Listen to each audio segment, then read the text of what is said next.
Bonjour à tous, aujourd'hui je vous propose une petite balade puisque nous sommes le dimanche 17 mai 2020 en plein déconfinement suite à la crise sanitaire du Covid-19. Évidemment, cette émission a été tournée en prenant compte des mesures sanitaires liées à cette crise. Cassons la croûte au milieu de la nature.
Pour poursuivre notre aventure, il faut traverser cette route submersible. Quelques courageux tentent au risque d'avoir les pieds mouillés. D'autres préfèrent la sécurité en utilisant ce pont.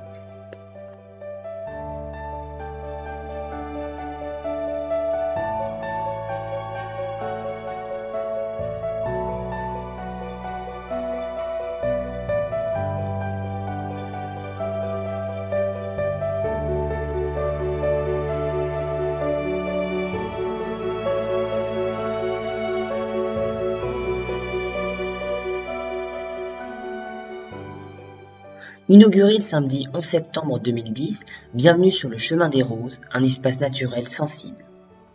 Le Chemin des Roses, initialement appelé Chemin Vert, a été aménagé sur 18 km de l'ancienne ligne de chemin de fer, chemin que nous avons emprunté sur 3 km.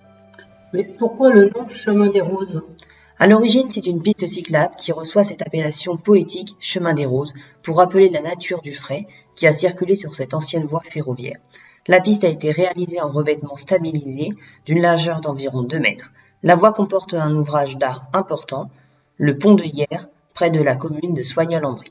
Après les travaux prévus en 2021, le chemin devrait s'agrandir pour former un parcours de voie verte de 38 km. Ici même, sur ce viaduc, mémoire aux soldats morts pour la France le 10 août 1918 dans une catastrophe ferroviaire. Alors les randonneurs, qu'avez-vous pensé de cette balade ? C'est une balade variée, intéressante, aussi historique, puisque on est parti de la petite gare de Courbet. Inaugurée le 1er juillet 1892 par la Compagnie des chemins de fer de l'Est et fermée aux voyageurs en 1947 par la SNCF, l'ancienne gare de Coubert, établie à 85 mètres d'altitude, était une ancienne gare ferroviaire française de la ligne de Paris-Bastille à Marle-en-Brie, dite aussi ligne de Vincennes. Dû à son faible trafic, la gare est fermée dès 1937, mais la Seconde Guerre mondiale la fit rouvrir pendant quelques années, avec quelques trains par jour. Après la guerre, les fermetures reprennent et la gare ferme aux voyageurs en 1947. Depuis, la gare n'est plus utilisée et le bâtiment voyageurs est devenu un local pour les associations.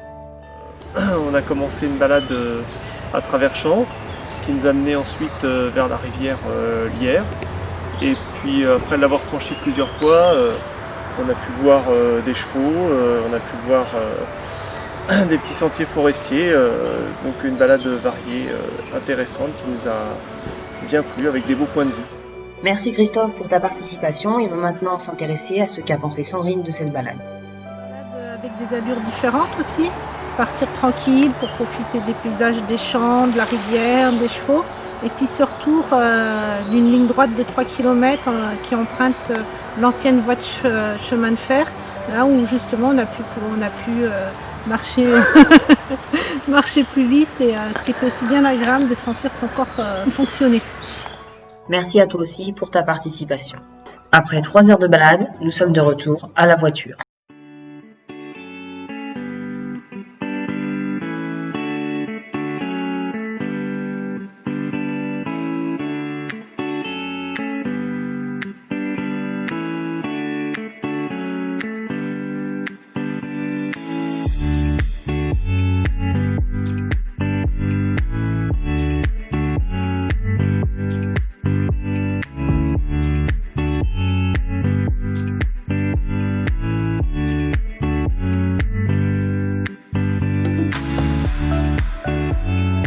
cette vidéo t'a plu, n'oublie pas de t'abonner et d'activer les notifications pour ne manquer aucune vidéo.